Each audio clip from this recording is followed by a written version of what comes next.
Hare Krishna, welcome back to another daily reading with your host, Pranatha Krinadas. We're broadcasting live from New Vrindavan Dham out of Srila Prabhupada's Darshan room. And today we're continuing in Srimad Bhagavad Gita as it is, chapter 9, text 12. And so I want to thank Nakunja Nagari for tuning in on Zoom. And I got Bhakta Adam, our stalwart, here in-house. New Vrindavan's most fired up Bhakta in the flesh. And so more people might still come, but we've already waited a bit, so we're just going to dive into some kirtan, and we're going to dive into the reading here. Hare Krishna.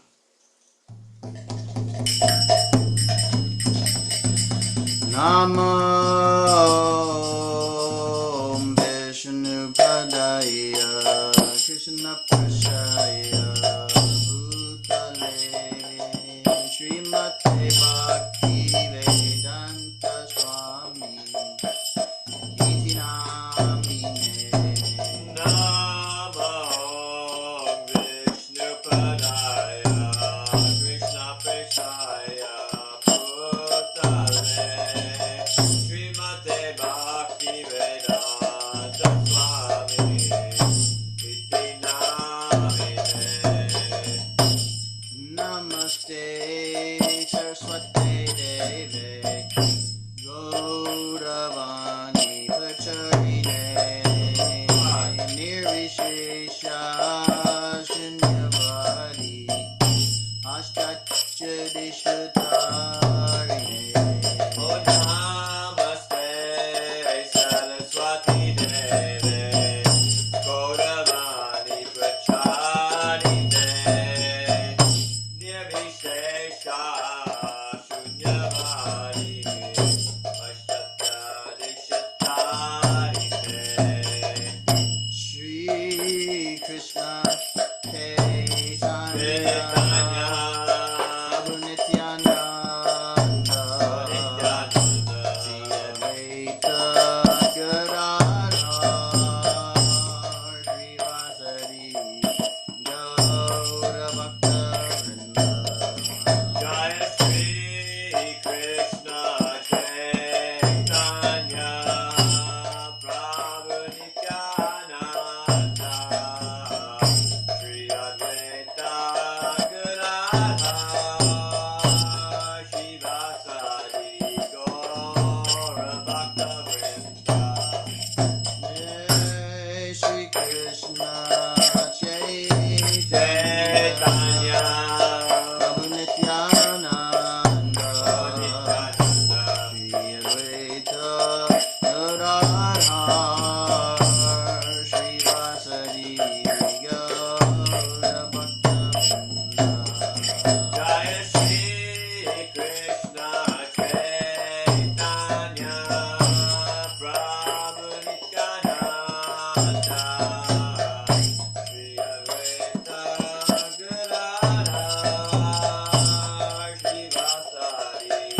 Gaura Bhakta Vrinda. Jaya Shri Krishna Chaitanya Prabhu Nityananda Shri Advaita Gadadhar Shivasadi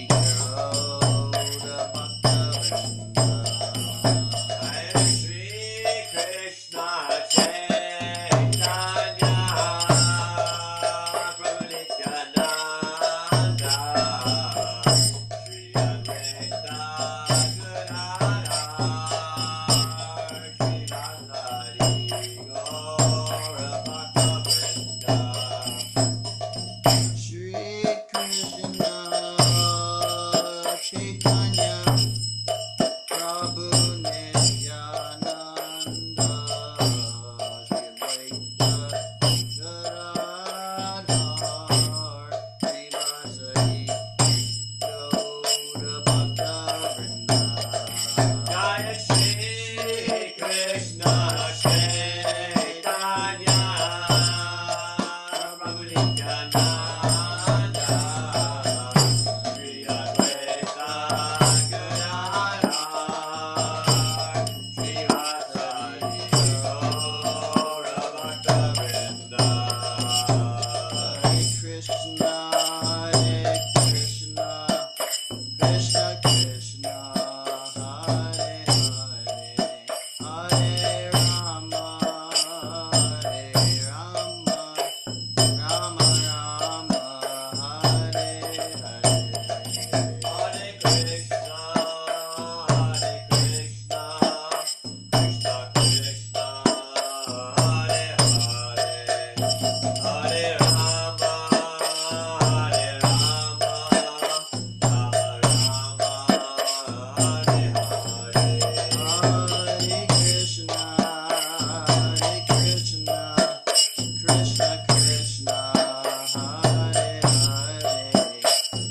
Prabhuji. Hare Krishna Prabhu. Welcome. Prabhuji, I have a question. Thank you for coming.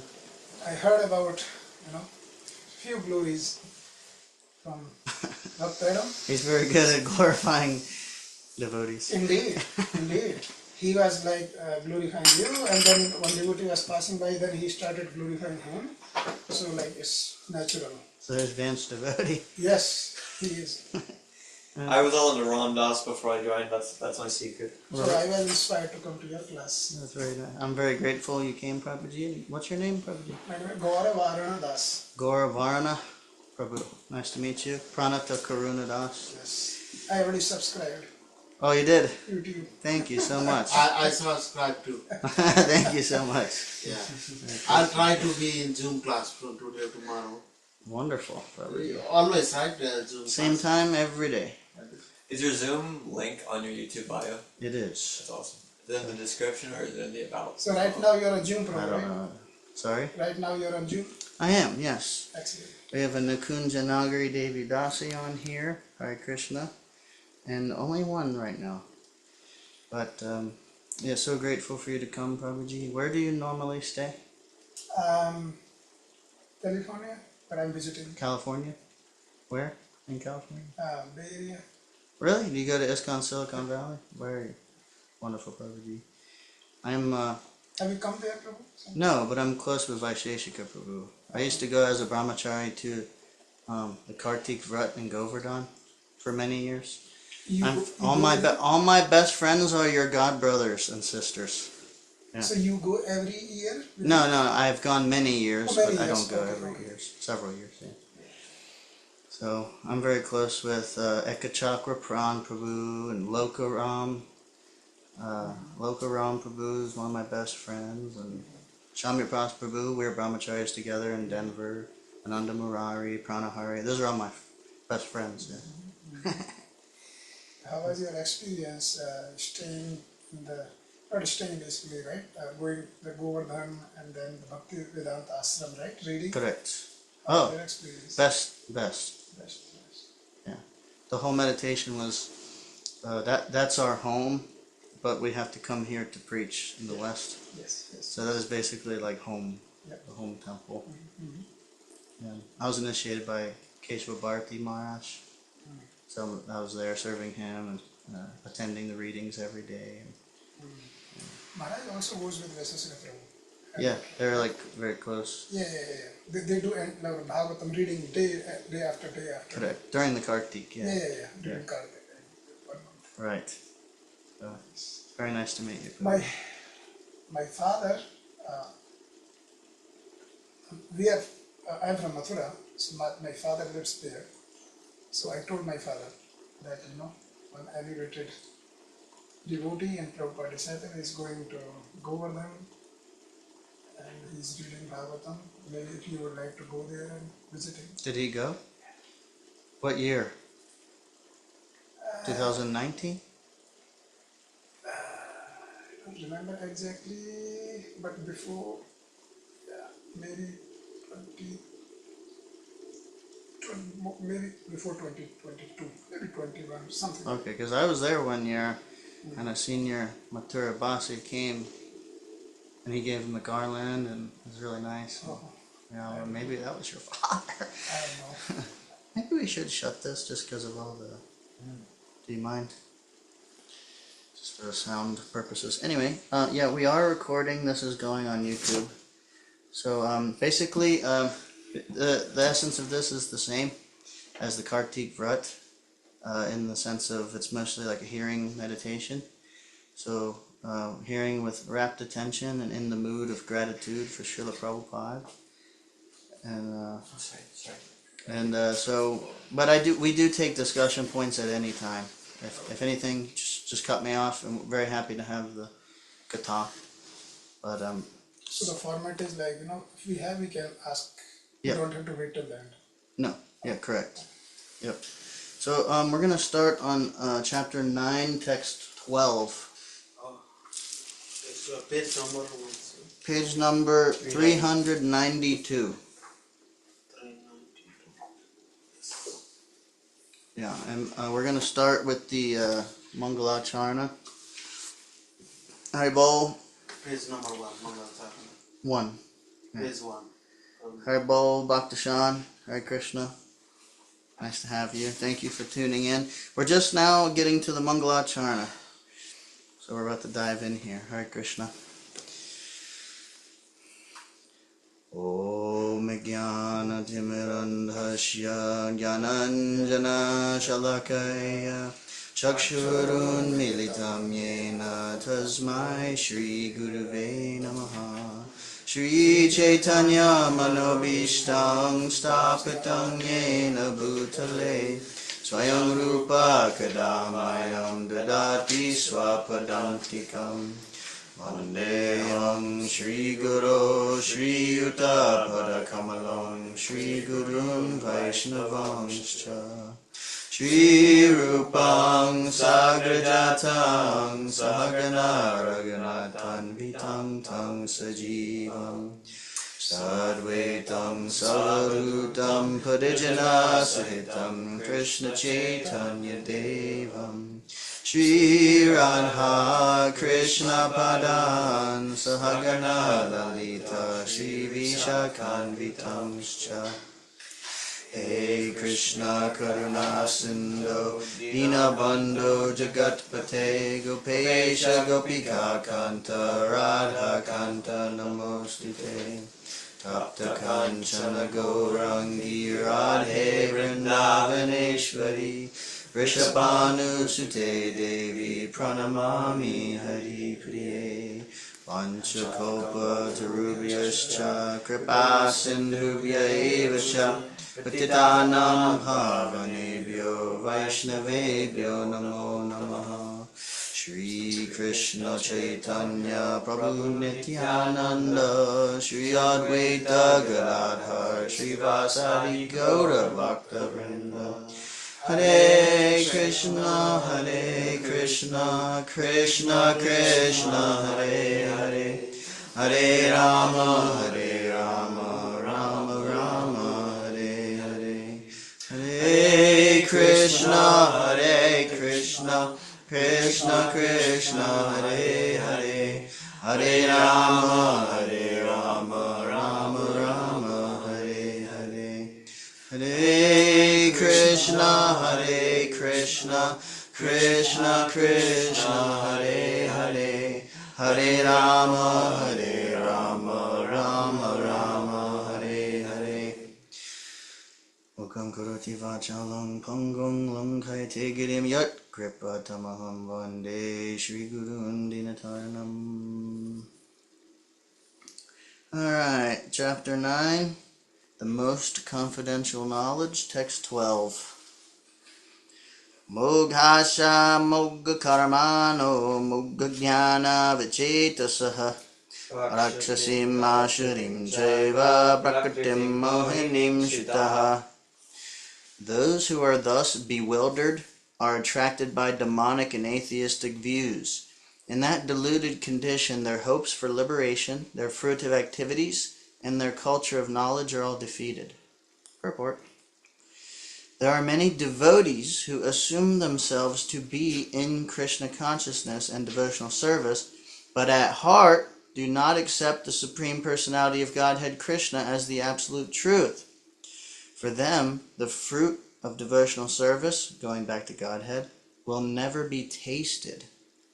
Similarly, those who are engaged in fruitive pious activities and who are ultimately hoping to be liberated from this material entanglement will never be successful either, because they deride the Supreme Personality of Godhead Krishna. In other words, persons who mock Krishna are to be understood to be demonic or atheistic. As described in the 7th chapter of Bhagavad Gita, such demonic miscreants never surrender to Krishna. Therefore, their mental speculations to arrive at the absolute truth bring them to the false conclusion that the ordinary living entity and Krishna are one and the same. With such a false conviction, they think that the body of any human being is now simply covered by material nature, and that as soon as one is liberated from this material body, there's no difference between God and himself. This attempt to become one with Krishna will be baffled because of delusion. Such atheistic and demoniac cultivation of spiritual knowledge is always futile. That is the indication of this verse. For such persons, cultivation of the knowledge in the Vedic literature, like the Vedanta Sutra and the Upanishads, is always baffled. It is a great offense, therefore, to consider Krishna, the Supreme Personality of Godhead, to be an ordinary man. Those who do so are certainly deluded because they cannot understand the eternal form of Krishna. The Brihad Vishnu Smriti clearly states, Yoveti bhautikam deham krishnasya paramatmana sarvasmad bhahiskaraya chotasmarta vihanata mukam tashavalokyapi sachilam snanamacharet. One who considers the body of Krishna to be material should be driven out from all rituals and activities of the Shruti and the Smriti. And if by chance, if one by chance sees his face, one should at once take bath in the Ganges to rid himself of infection. People jeer at Krishna because they are envious of the Supreme Personality of Godhead. Their destiny is certainly to take birth after birth in the species of atheistic and demoniac life. Perpetually, their real knowledge will remain under delusion, and gradually they will regress to the darkest region of creation. No.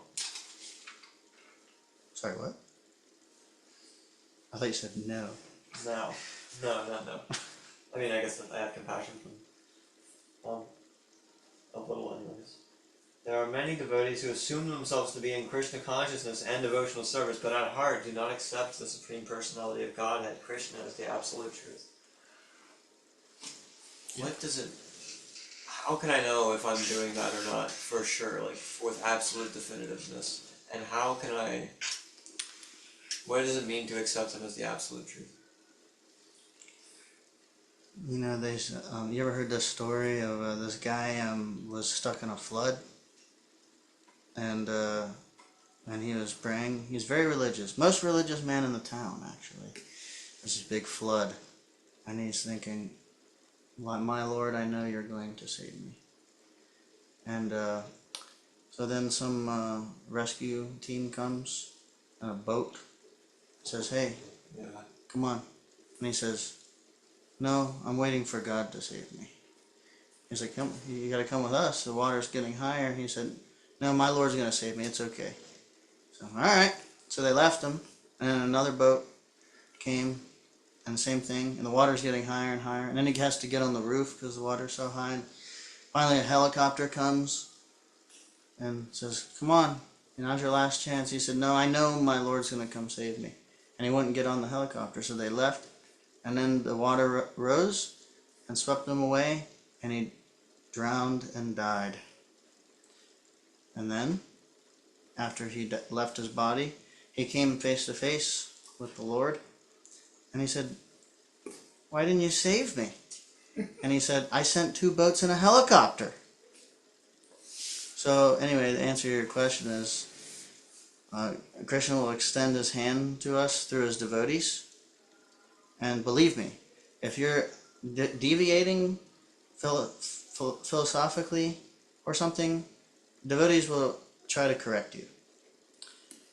And, to be open to hearing, like we hear, Shraddha and quality of hearing is directly connected.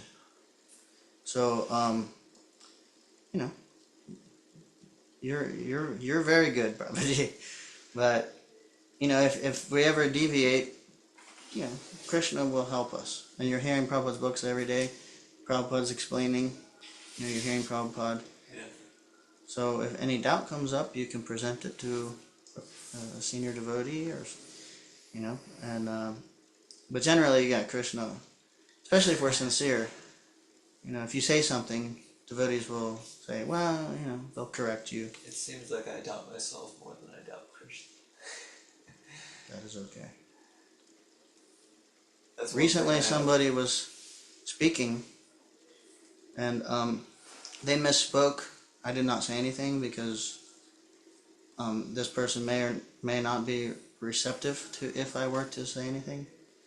But they started talking about the form of Krishna and how the form is not important, but you should blah blah blah blah blah.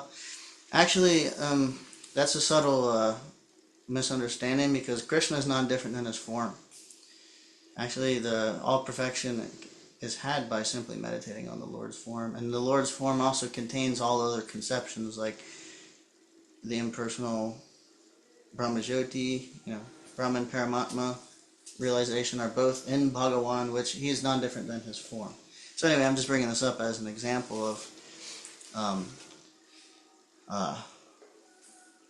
if we hang on to these kind of conceptions, and if we're not open to being corrected or explained or hearing Prabhupada's books, we want to read other versions of the book, not Prabhupada's. We have different concepts, then we'll, how did Prabhupada put it? He said that,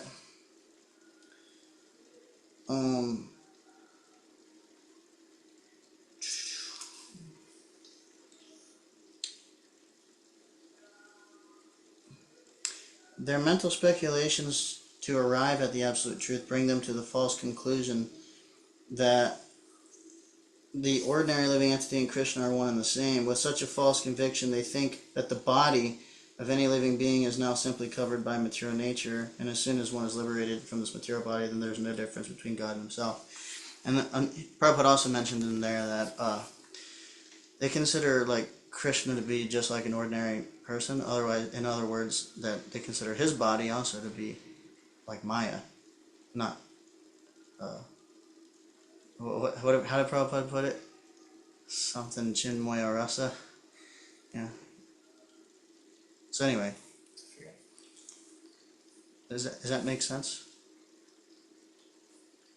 You're saying, I forgot, I lost track of I was so absorbed in this specific story about that devotee. I lost track of your exact point. Well, the answer to your question, the way I answered your question was that Krishna will help us through devotees by correcting us if we deviate something. Yes, right. So, yeah. And want to add anything, or anybody? And I did hear you. I just for some reason I was blanking. On that story. So, just curious, right? He didn't hop onto the boat, or he didn't go with the helicopter, and then he passed away, and then he saw Lord face to face. So I'm just wondering, in one sense, that was the correct thing to do, because he had that faith that Lord will come and save me, right? But in another sense, is the practical thing that time was the boats came and helicopter came. He should have gone with that. So I'm not sure, what you think, the correct thing was. Well, one lesson we can derive from the story is we've been hearing a lot lately in Bhagavad Gita how Krishna expands his self in different ways and through different energies to create the material world and maintain it and what have you. Expands himself as the different Vishnu expansions and Kshirodakashayi Vishnus in every atom and every heart of every living entity. And we heard about Kanishta Adhikari, Madhyama Adhikari, Uttama Adhikari, and how Kanishta Adhikari, they are devotees, they have some faith, but they don't see a God except for in the temple. And they don't really they can't honor Paramatma and everyone's body, so their knowledge is less. And so this is basically kind of highlighting a little bit of like a Kanishta mindset of not being able to see how Krishna is actually there in the material creation, but in the people, and seeing how he may not personally be manifesting, but he's sending help. So that's one thing. Prabhupada said God helps those who help themselves, and he said helping oneself means placing oneself in front of transcendental sound. Or in other words, hearing transcendental philosophy, learning, understanding. So I think one big thing we can take from that story is his knowledge was less, but he still, when he left his body, he met the Lord. So he did have the faith, but he didn't have the practical application of the faith. He still met the Lord, but failed to see the Lord right in front of his face, basically, when he came in different forms. So some thoughts. Thank you very much. Makes sense. I was just a little puzzled. I mean, it looks like both are right. Right. Now, thank you very much for explaining. Yeah, it's just, an example to kind of highlight the, that one point of how the Lord extends himself through his people. Yeah, I like that one. I heard it a long time ago. Like having the balance, like Prabhupada's mood very much is Pancharatra and Bhagavad Marg side by side. Bhagavad Marg, like hearing, chanting, directly spiritual activities, but we also are trained in like Vaidhi Bhakti and Sadachar, and always remember Krishna, never forget him. Like always remember Krishna is like direct spiritual activities, Bhagavad Marg activities, and then never forget him is like indirect, wearing devotional clothing and having Krishna here around, and just not directly hearing and chanting, but you can't forget him because he's here in so many ways. And so in that mood of like sometimes we can be kind of up in the clouds, or like you can be totally absorbed internally, and sometimes we even see like really renounced advanced devotees, they don't seem to live like practically in a material way, like like Avadut Brahmin, or that one Brahmin. He adopted the means of livelihood of a python. He laid down and he said, okay, he had so much faith, he'd just lay there and whatever came and just fell in his mouth, that's what he would eat. Otherwise, Krishna has to maintain me, and I'm not, getting up and moving. I'm just, if anything goes in, I live. If nothing goes in, then Krishna, Rake Krishna Marike, Mare Krishna Rake. So, anyway, and then sometimes we can be like overly fanatical and just doing all the externals and not meditating internally or having the heart space and the right mood of devotion. So, anyway, I'm just highlighting, sharing, having the practical application also is so important, which the guy in the story did not do. And you saw what happened to him.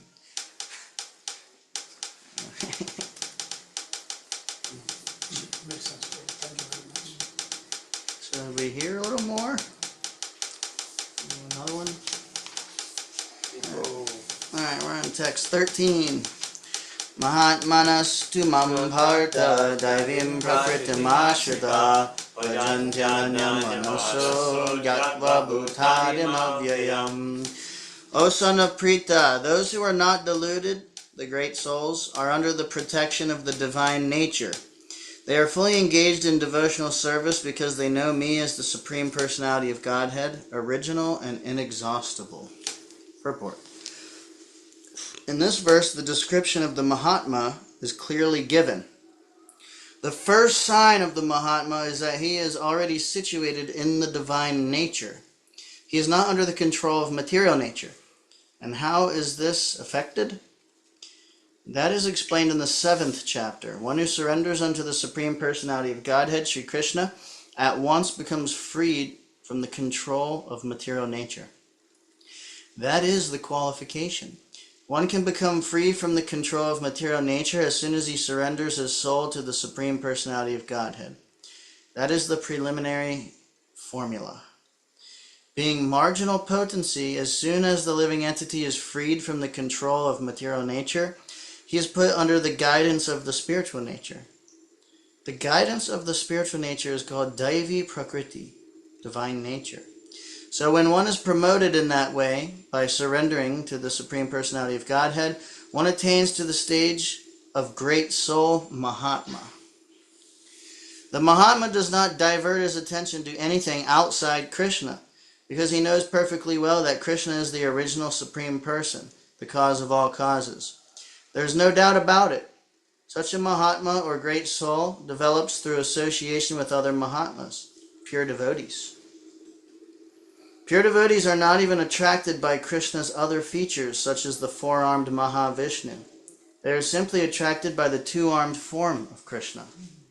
They are not attracted to other features of Krishna, nor are they concerned with any form of a demigod or of a human being. They meditate only upon Krishna and Krishna consciousness. They are always engaged in the unswerving service of the Lord and Krishna consciousness. Satatam kirtayanto mam yatantascha dridhavrata namasyantascha mam bhaktya nityayukta upasate. By the way, are you someone, I mean, like, you've mentioned that a lot of times, and this is just super, I don't know how you feel about me sharing this, it was super inspiring when I heard it. You said that a lot of times you just forget about, like, a lot of externals, and you're just in a mood of bhakti pretty much, right? Well, I think I was sharing, especially during our readings, I used to be very sensitive.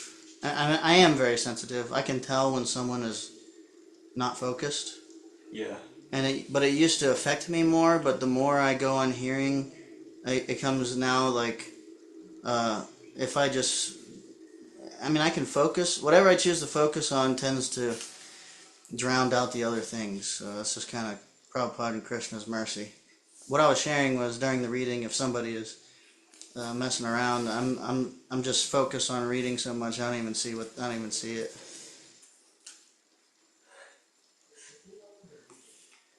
Sometimes, I guess sometimes not. I don't know.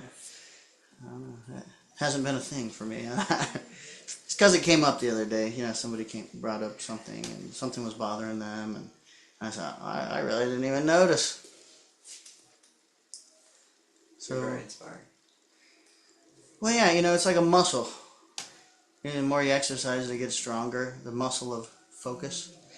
That's why if we have trouble focusing, especially like in japa, just practicing bringing the mind back to hearing your japa, and bring it back and bring it. And if you keep practicing that, your mind will eventually wander less because you've exercised focus, bringing it back so much.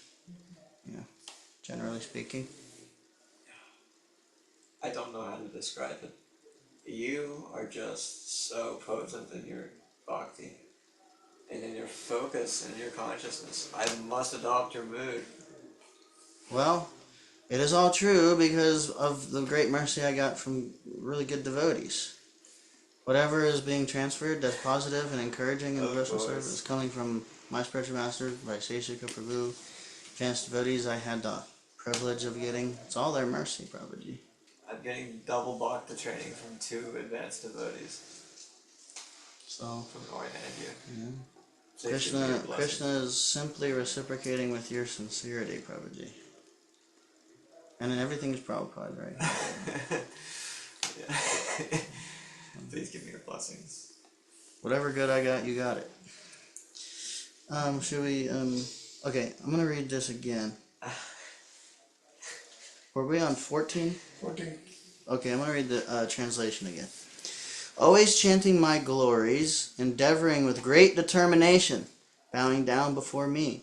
These great souls perpetually worship me with devotion. Purport. The Mahatma cannot be manufactured by rubber stamping an ordinary man. His symptoms are described here. A Mahatma is always engaged in chanting the glories of the Supreme Lord Krishna, the personality of Godhead. He has no other business. He is always engaged in the glorification of the Lord. In other words, he is not an impersonalist. When the question of glorification is there, one has to glorify the Supreme Lord, praising his holy name. his eternal form, his transcendental qualities, and his uncommon pastimes. One has to glorify all these things. Therefore, a Mahatma is attached to the Supreme Personality of Godhead. One who is attached to the impersonal feature of the Supreme Lord, the Brahmajyoti, is not described as Mahatma in the Bhagavad Gita.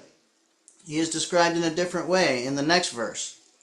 The Mahatma is always engaged in different activities of devotional service, as described in the Srimad Bhagavatam, hearing and chanting about Vishnu, not a demigod or human being. That is devotion, Shravanam Kirtanam Vishnu, and Smaranam, remembering him. Such a Mahatma has firm determination to achieve at the ultimate end the association of the Supreme Lord in any one of the 5 transcendental rasas. To achieve that success, he engages all activities, mental, bodily, and vocal, everything, in the service of the Supreme Lord, Sri Krishna. That is called full Krishna consciousness. In devotional service, there are certain activities which are called determined, such as fasting on certain days, like the 11th day of the moon, Ekadasi, and on the appearance day of the Lord.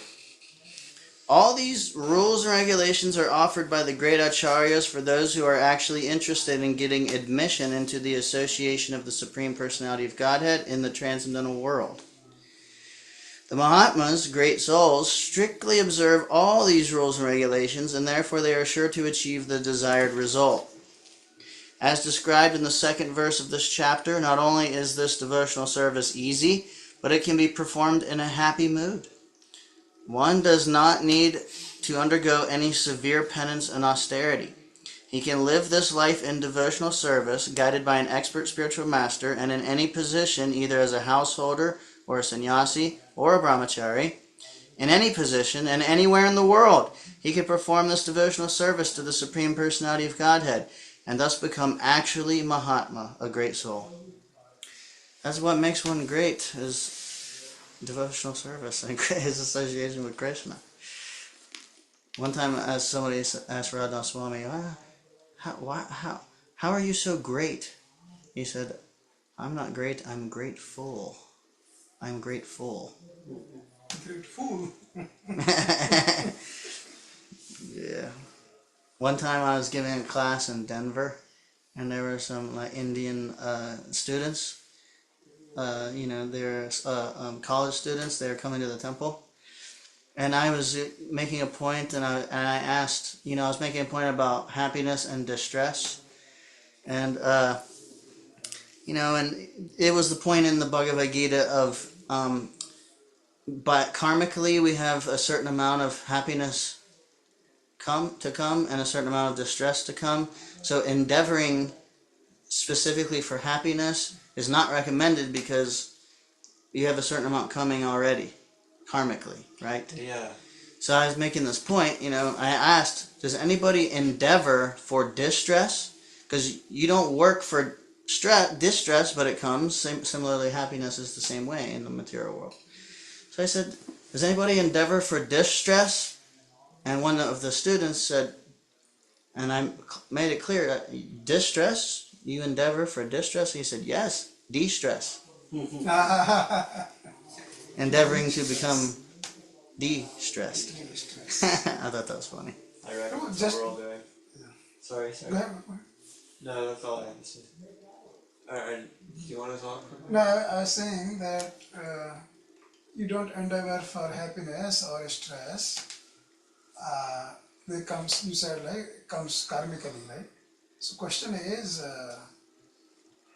but karmically means as the kind of activities which we do, right? Whether we do pious activity or impious activity, accordingly we get the happiness and stress, right? Happiness and stress, depending upon we do the pious activity or impious activity, right? Or is it like whether do pious or impious, doesn't matter. You have the certain quota. You will anyway get it. Is that way? Yeah, well, the section that we were reading at that time, Srila Prabhupada is emphasizing taking up a karmic activity, bhakti, devotional service, and so he's not encouraging us to endeavor karmically, because we understand that you can do certain karmic work, and you can change your how you're situated in the modes of nature, like from passionate into more sattvic. But the idea is that ultimately the happiness is not really considered happiness in the material world. So, but the point was that generally in our life now that we have, normally to change the quality takes like more than one lifetime. So instead of working towards that, accept the balance that you have now karmically, and actually just engage in devotional service. And actually, by doing that, you get so much more actual happiness. But a lot of times we're here so focused on immediate like gratification or so-called happiness, sense gratification, trying to enjoy, confusing enjoyment with happiness. So just making those distinctions is very significant for someone who's never even heard that before. They think that the happiness from just sense gratification is all that there is, and that's the goal of life. Eat, drink, be merry, and enjoy. But if you see, like especially here in America, the root of the culture is it's consumerism, basically, sense gratification, and people are mad, like Prabhupada says, mad after sense gratification, working so hard for it, and even taking it by hook or by crook. But actually, you can see that they're not really that happy. Very miserable existence. I used to work very heavy, long hours. The average working class person in America is suffering so much in so many ways, and the culture is so disconnected. The familiar relationships are all practically destroyed. If they even still have them around, it's like very difficult connecting, impersonal, and it's a horrible, miserable situation. And they're trained to numb it by consumerism, by sense gratification. Oh, like whatever it is, make this money and I can, enjoy it somehow. Work 30, 40 years to save up enough money to do a particular thing, and then it's like, not really worth it.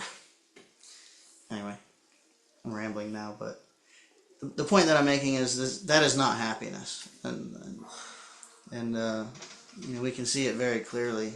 Now, anyone who's just simply like just living for material enjoyments is really I have a question.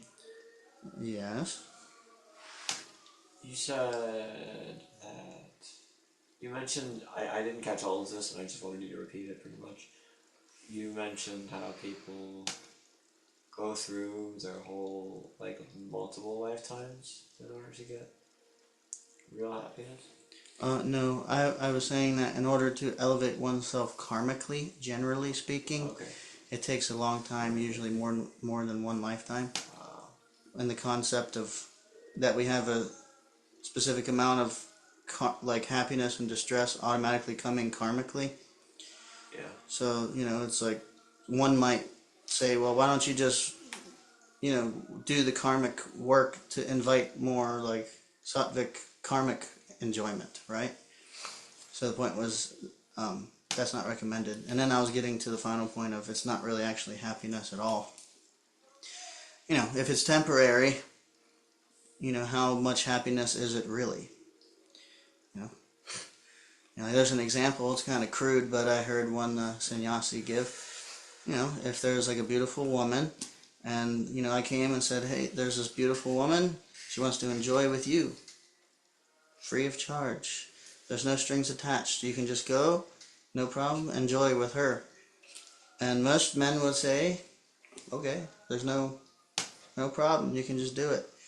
And then, most men would be very enthusiastic to take that offer.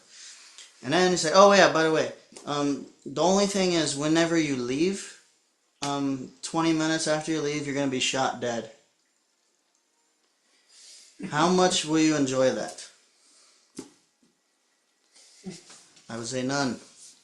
And you're saying that That is the happiness and enjoyment in the material world. And actually, that's Because- true. That's true, Prabhu. Right. Like, the more we materially enjoy, actually, we are, decreasing our so-called lifespan, right? Like, we are being shot dead, little bit. Right. Prabhupada said material enjoyment is like a water-laden sponge. When you get a sponge and it's filled with water, if you just touch it, water comes out. And then the more you touch it, the more you squeeze it, the harder it is to just get one drop. That's material enjoyment, material happiness.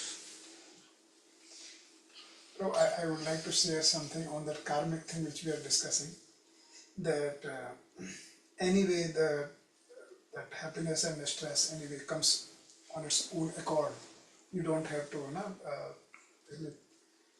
put so much hard work. So somebody was sharing that there was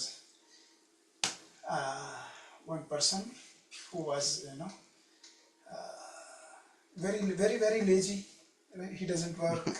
Very lazy. Sleeping almost and getting up late, just eating, sleeping, and doing nothing. He was passing by somewhere, and he felt call of nature, and he has to pee. And there is no restroom or something, so he didn't open. And when he was peeing, he saw something yellow. What's that yellow thing? Then after that, he discovered there was a gold there. Lot of gold. So he became rich. Right? So basically what I'm trying to say is that maybe in many previous lifetimes of that accumulated karmic whatever, right? Karma, right? He got this, he didn't work hard, but he got it. And then there are many people who are really working hard. They are not even getting a job. Right. To get few dollars. Right. Yeah. Yeah. Prabhupada gives that example also. Oh, okay. Maybe Somewhere. Maybe I read somewhere. Yeah. Yeah, he gives the basic example of someone's working very hard, but no matter how hard they work, they can't seem to increase their standard of living. And someone else barely tries and it just comes to them. That's karma. Yeah. And a lot of times, just to work that hard and trying to not accepting our karmic situation as it is and understanding it, at least to some degree, is also just another source of misery and distress.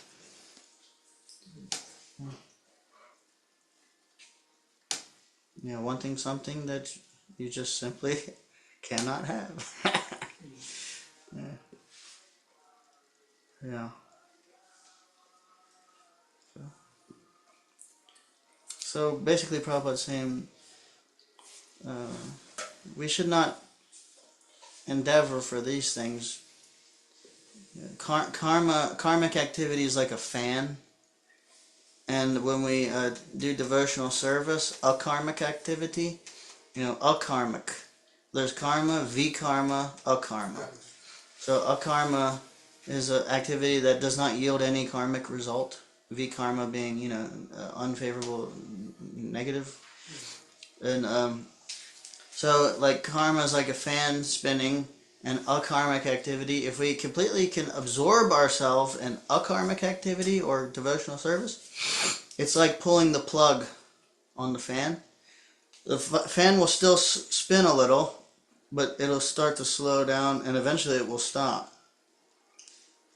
And then you're left only with the akarmic activity, pure transcendental activity.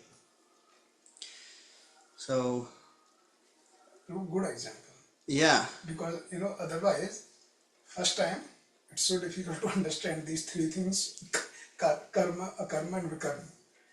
But like this example really very helpful. Right.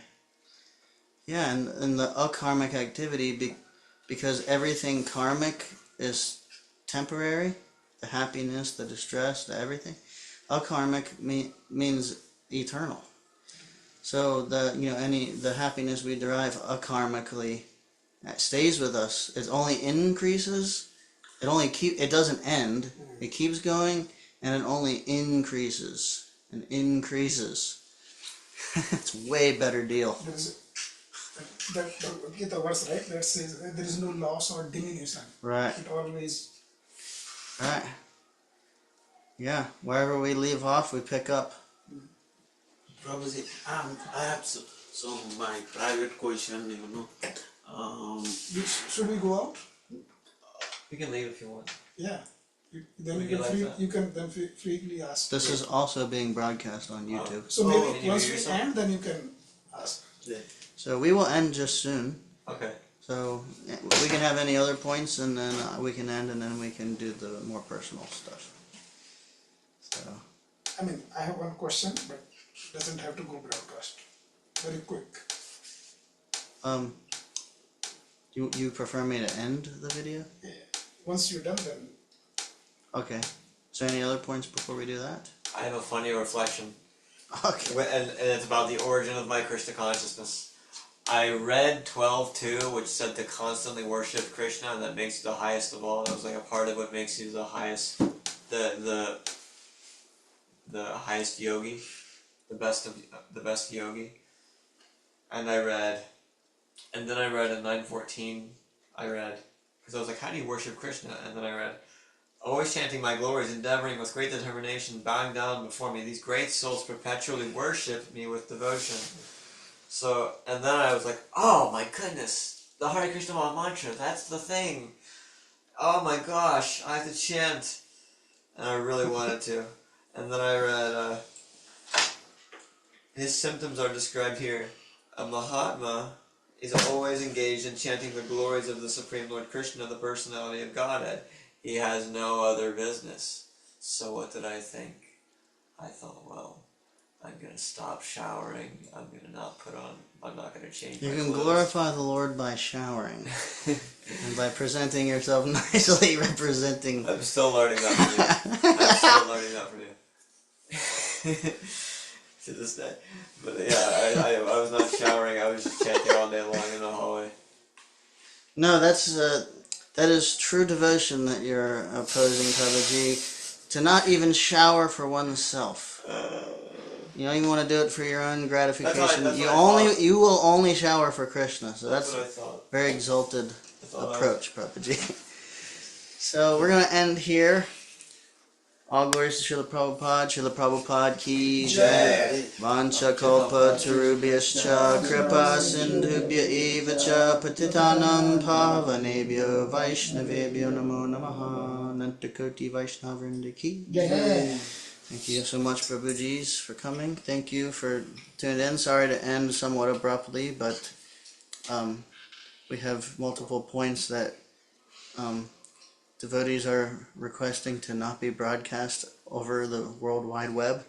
So we just want to honor that, and so I'm going to end here. Nikunja, thank you for being here. Bhaktashan, Hare Krishna, hope you're doing well. And we will be here tomorrow, same time. Hare Krishna, but not the same place. We're going to be in Athens tomorrow. Oh. So, Hare Krishna, Hare Bol. And